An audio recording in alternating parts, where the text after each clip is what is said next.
150 เวลา 8 โมงเช้าถึง 5 โมงเย็น ระหว่างวันที่ 21 กันยายน ถึงวันที่ 6 พฤศจิกายน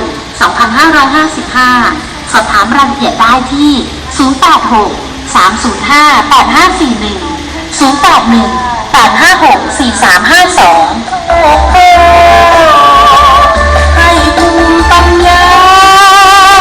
แบ่งปันรักษาให้โลดปล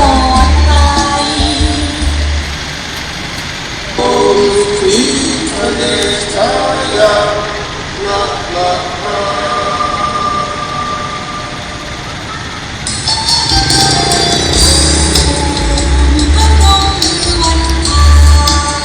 ขอเชิญทุกท่านร่วมสักการะและขอพรองค์พระพิฆเนศเทพแห่งปัญญาความรู้ความสำเร็จอัญเชิญจากมหาวิหารสิทธิวินัยกะนครมุมไบประเทศอินเดียมาประดิษฐานณคีรีมังกรรีสอร์ทหัวหินซอยหัวหิน150 เวลา 8 โมงเช้าถึง 5 โมงเย็นระหว่างวันที่ 21 กันยายน ถึงวันที่ 6 พฤศจิกายน